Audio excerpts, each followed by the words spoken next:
느헤미야 2장입니다.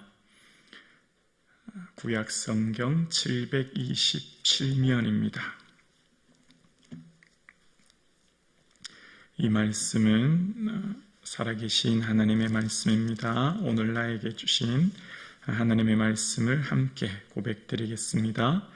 아닥사스다 왕 제20년 니산월에 왕 앞에 포도주가 있기로 내가 그 포도주를 왕에게 드렸는데 이전에는 내가 왕 앞에서 수심이 없었더니 왕이 내게 이르시되 내가 병이 없거늘 어찌하여 왕 얼굴에 수심이 있느냐 이는 필연 내 마음에 근심이 있음이로다 하더라. 그때 내가 크게 두려워하여 왕께 대답하되 왕은 만세수를 하옵소서.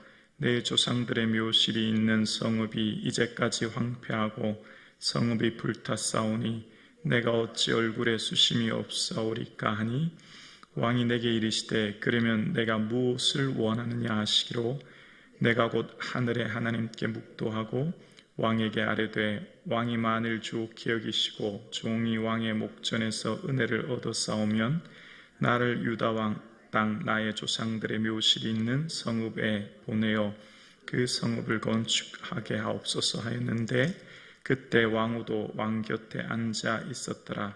왕이 내게 이르시되 내가 몇 날에 다녀올 길이며 어느 때에 다녀오겠느냐 하고 왕이 나를 보내기로 좋게 여기시기로 내가 기한을 정하고 내가 또 왕에게 아뢰되 왕이 만일 좋게 여기시거든 강서쪽 총독들에게 내리시는 조서를 내게 주사 그들이 나를 용납하여 유다 들어가기까지 통과하게 하시고 또 왕의 살림 감독 아삽에게 조서를 내리사 그 성전에 속한 영문의 문과 성곽과 내가 들어갈 집을 위하여 들보로 쓸 제목을 내게 주시게 하옵소서 하매 내 하나님의 선한 손이 나를 도우심으로 왕이 허락하고 군대 장관과 마병을 보내어 나와 함께 하게 하시기로 내가 강서쪽에 있는 총독들에게 이르되 왕의 조서를 전하였더니 호른 사람 산발락과 종이었던 암몬 사람 도비아가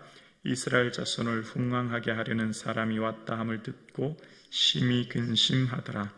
내가 예루살렘에 이르러 머무른 지 사흘 만에 내 하나님께서 예루살렘을 위하여 무엇을 할 것인지 내 마음에 주신 것을 내가 아무에게도 말하지 아니하고 밤에 일어나 몇몇 사람과 함께 나아갈새 내가 탄 짐승 외에는 다른 짐승이 없더라. 그 밤에 골짜기 문으로 나가서 용종으로 분문에 이르는 동안에 보니 예루살렘 성벽이 다 무너졌고 성벽은 불탔더라. 앞으로 나아가 샘문과 왕의 못에 이르러서는 탄 짐승이 지나갈 곳이 없는지라. 그 밤에 시내를 따라 올라가서 성벽을 살펴본 후에 돌아서 골짜기 문으로 돌아왔으나 방백들은 내가 어디 갔으며 무엇을 하였는지 알지 못하였고 나도 그 일을 유다 사람들에게나 제사장들에게나 귀족들에게나 방백들에게나 그 외에 일하는 자들에게 알리지 아니하다가 후에 그들이 이르기를 우리가 당한 공경은 너희도 보고 있는 바라. 예루살렘이 황폐하고 성읍이 불탔으니 자 예루살렘 성을 건축하여 다시 수치를 당하지 말자 하고 또 그들에게 하나님의 선한 손이 나를 도우신 일과 왕이 내게 이른 말을 전하였더니 그들의 말이 일어나 건축하자 하고 모두 힘을 내어 이 선한 일을 하려 하매 호른 사람 산발락과 종이었던 암몬 사람 도비아와 아라비아 사람 게셈이 이 말을 듣고 우리를 업신여기고 우리를 비웃어 이르되 너희가 하는 일이 무엇이냐 너희가 왕을 배반하고자 하느냐 하기로 내가 그들에게 대답하여 이르되 하늘의 하나님이 우리를 형통하게 하시리니 그의 종들인 우리가 일어나 건축하려니와 오직 너희에게는 예루살렘에서 아무 기업이 없고 권리도 없고 기억되는 바가 없다 하였느니라. 아멘. 예수님 더욱 사랑하시고 예수님을 깊이 생각하시는 이 하루 되기를 예수님의 이름으로 축복합니다. 아멘. 이 세상을 통치하고 다스리시는 하나님께서 하나님의 일을 계획하시고 또 친히 이루어 가시는 중요한 일 중에 하나가 사람들의 마음을 움직여서 역사하시는 겁니다. 이 세상을 살아가면서 가장 힘들고 어려운 것이 타인의 마음을 바꾸는 것 아닙니까? 우리가 어떤 사람과 관계할 때 어떤 사람과 말이 통하지 않은 경우가 있어요. 마치 벽 보고 얘기하는 것 같은 경우를 만나지요. 계속 얘기하지만 말이 통하지 않아요. 무슨 말일까요? 서로의 마음을 수용하고 들어주고 공감하고 그 다음에 또 이야기를 할 때 이 마음이 서로 통해서 하나가 되는데 내 생각이 가득 차 있고 또 내 마음에 타인의 말을 들으려고 하지 않을 때 이게 서로 대화가 되지 않지 않습니까? 그래서 어쩌면 이 세상을 살아가는데 가장 어려운 게 타인의 마음을 바꾸는 것 같아요. 타인의 마음이 또 내 마음과 하나 되는 것, 이것이 어쩌면 제일 어려운 것 아닐까요? 그래서 잠언 21장 1절에 보면 이렇게 말하죠. 왕의 마음이 여호와의 손에 있으며 마치 봇물과 같아서 그가 임의로 인도하시느니라. 봇물이 뭐죠? 보나 댐에 갇혔던 물이 흐르는 것을 봇물 흐르듯 흐른다 하지 않습니까? 왕의 마음은 하나님의 손에 있습니다. 왕은 누구죠? 모든 주권, 나라를 통치하고 다스리는 절대 권력자 아닙니까? 그 왕의 마음은 왕 임의대로 하는 것이 아니라 하나님의 손에 있어서 하나님의 임의대로, 원어의 뜻을 보면 하나님이 원하시는 대로 인도한다는 거예요. 그러니까 한 나라를 통치하고 다스리는 왕이 결정하면 모든 것이 다 해결되고 모든 일이 이루어지는데 그 중심에는 왕이 하는 것이 아니라 누가 한다고요? 하나님이 하신다는 거예요. 이게 오늘 본문의 핵심입니다. 이게 전체 요약이에요. 하나님이 그 손에 모든 주권, 통치, 다스림이 있으니 오직 하나님만 바라보고 의지하라. 이것이 오늘의 본문의 핵심입니다. 오늘의 본문의 전체적인 내용을 보면 느헤미야가 하나님 앞에 기도했지 않습니까? 슬픔으로 예루살렘 성벽이 불탔다는 얘기를 듣고 마음이 아파서 울면서 기도했고, 그래서 이제 한 4개월이 흘렀습니다. 그 전이 기슬월이었고 11월, 12월이었죠. 지금은 이제 니산월이 되었습니다. 3, 4월이죠.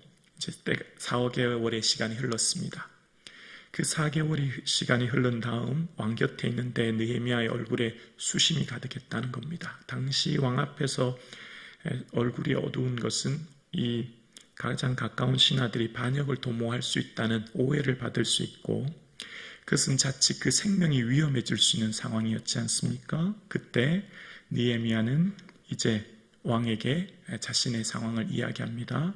조상들의 묘실이 있는 성읍이 불탔습니다. 황폐해서 제가 이렇게 얼굴이 어둡습니다. 라고 이야기합니다. 당시 조상들의 성읍이라고 하는 것은 이제 이 당시 페르시아 문화가 조상 숭배 문화가 있었기 때문에 그렇게 좀 유화적으로 이야기한 것이고, 그래서 그때 이제 왕이 그 얘기를 듣고 왕의 반응이 나오는데 4절 한번 보실까요? 4절입니다. 왕이 내게 이르시되 그러면 내가 무엇을 원하느냐 하시기로 내가 곧 하늘의 하나님께 묵도하고, 이제 왕이 좋게 여기서 묻는 거예요. 그래? 그럼 내가 내게 뭘 해줄까? 라고 했더니 그 뒷구절을 보시면 이렇게 되어 있죠. 내가 곧 하늘의 하나님께 묵도하고. 자, 왕이 물었어요. 지금 무슨 상황이죠? 느헤미야와 왕과 대화하고 있는 중이에요. 그 짧은 순간, 그 찰나의 순간, 대화하고 있는 그 순간에 느헤미야가 뭐 하고 있죠? 기도한 거예요. 입술이 아닌 마음으로 기도했기 때문에 묵도라고 했죠. 지금 느헤미야의 이 생각, 사상, 삶의 모든 인생의 중요한 생각은 내 앞에 하나님 계신다라고 늘 생각했고, 그래서 느헤미야는 늘 하나님 앞에 기도하는 사람인 걸 알 수 있는 겁니다. 이 대목을 통해서. 그러니까 왕과 나 사이에 하나님이 계심을 그는 믿었고, 그래서 이 짧은 순간에 여러분 누군가 대화할 때 그 사람 얘기 들었으면 그 다음 내가 생각하고 내 얘기 하잖아요. 근데 느헤미야는 그 순간 뭐 했다고요? 묵도했다는 거예요. 이 말은 뭘 말할까요? 늘 하나님을 묵상하고 매 순간마다 하나님을 생각하고 그가 맡은 술관원의 일을 할 때 작고 사소한 일을 하는 매 순간마다 그는 나는 하나님 앞에 있다. 늘 하나님 앞에서 고람되어의 삶을 살았고 그래서 늘 하나님을 어떻게 묵도하는 묵상하는 삶을 살았다는 거예요. 인생의 삶 전체가 하루의 시간 전체가 늘 하나님을 생각하는 삶, 이게 기도죠. 오늘 저와 여러분의 삶에 이제 여러분의 삶의 자리로 나아가실 때 늘 예수님을 깊이 생각하는 이 하루 되기를 주의 이름으로 축원합니다. 이게 느헤미야의 삶의 모습이었고 그러니까 이것은 느헤미야의 일상이었어요. 이 짧은 순간을 보면 느헤미야의 평생의 삶이 어떠해야 하는 것인가를 알 수 있죠.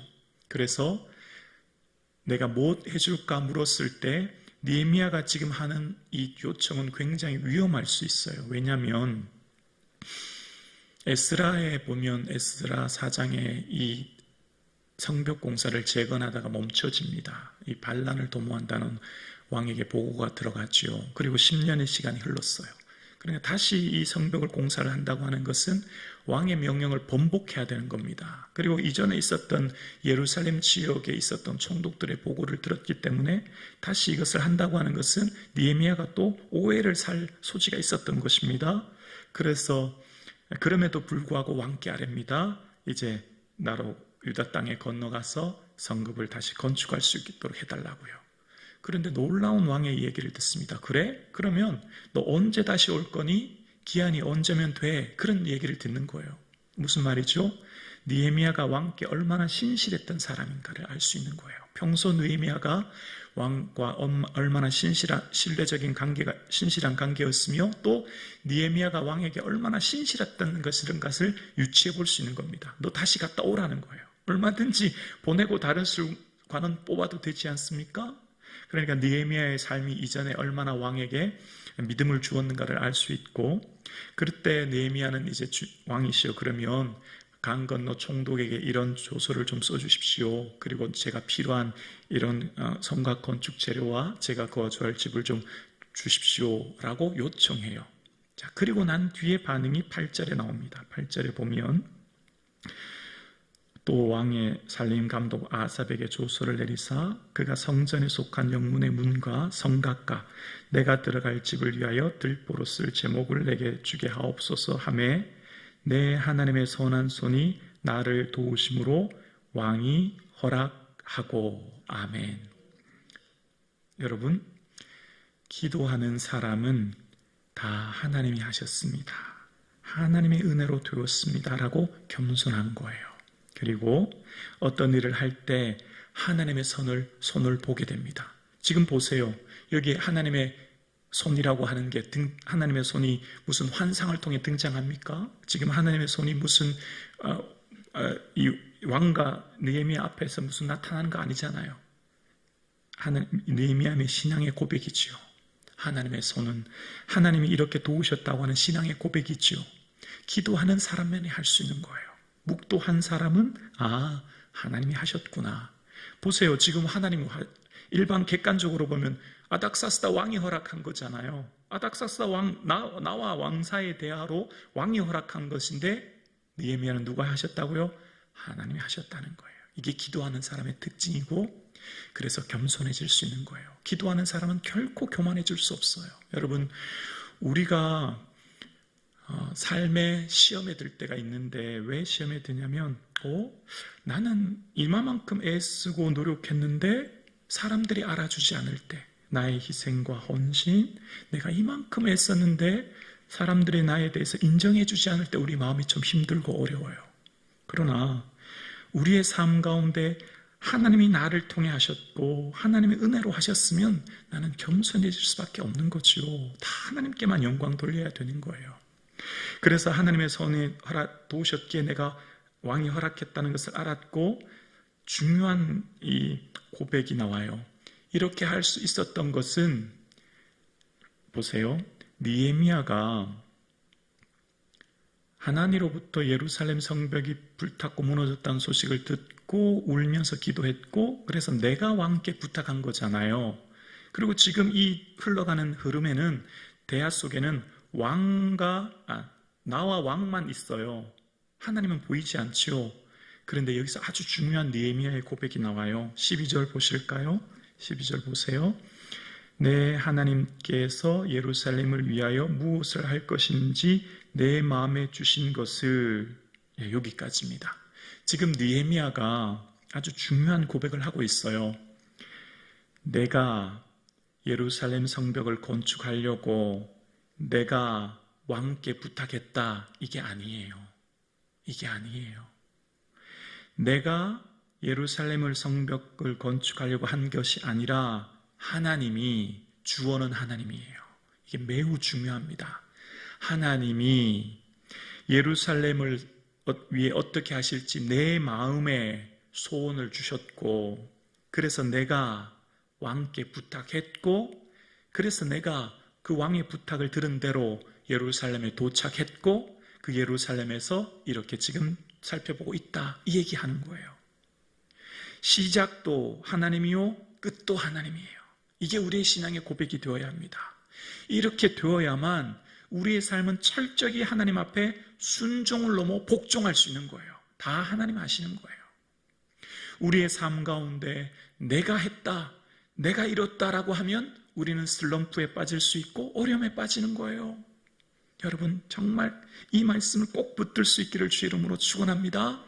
하나님이 나를 통해 일하시는 거예요. 나는 청직일 뿐이에요. 생명도 재산도 모든 것도 다 주님의 것이에요. 주님이 잠깐 맡기신 거예요. 잠깐 맡기셔서 나는 하나님께서 맡기신 것 지혜롭게 잘 사용하는 거예요. 소유권은 다 주께 있는 겁니다. 소유권이 내게 있다고 생각하면 교만해지는 거예요. 그럴 때 우리의 삶이 슬럼프에 빠지는 거죠. 하나님이 내 마음에 주신 거예요. 하나님이 내 마음에 주셨고, 그래서 하나님이 일하게 하시는 거죠. 기도하면 기도만 하게 하실까요? 그렇지 않아요. 기도하면 철저하게 준비하게 하시는 거예요. 느헤미야에게 왕이 물었을 때 만약 느헤미야가 기도하면서 내가 가면 어떻게 해야 될지 철저하게 계획을 세우고 준비하지 않았다면 왕에게 선뜻 이런 구체적인 내용을 얘기하지 못했을 거예요. 기도하는 사람은 반드시 삶을 성실하게 살아갑니다. 기도하는 사람은 반드시 삶에 주어진 삶의 자리를 열심히 살아가는 거예요. 기도하는 사람은 반드시 삶의 열매가 맺혀지게 되어 있는 거예요.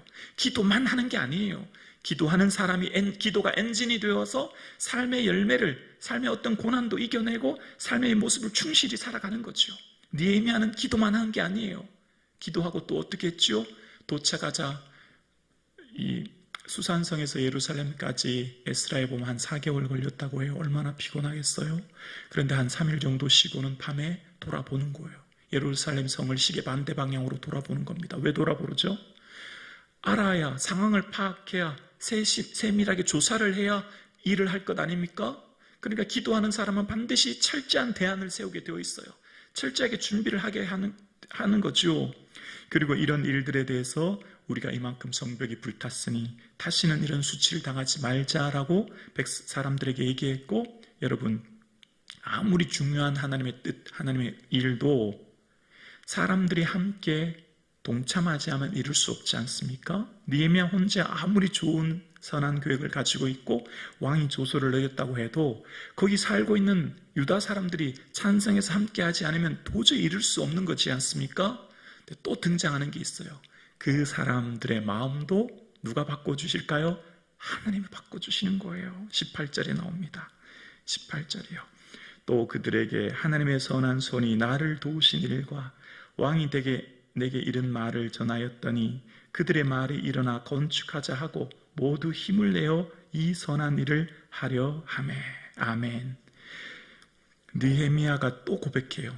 그들이 일어나 성읍을 건축하자 모두 함께 동참했던 것은 하나님의 선한 손이 나를 도우셨다는 것을 그들에게 이야기하므로 그들이 감동을 받고 또 하나님이 그들의 마음을 움직이셨다. 시작도 하나님이요, 끝도 하나님이에요. 하나님이 다 하셨습니다. 하나님이 다 하시는 거예요. 이 고백이 될 때 나는 겸손해지는 겁니다.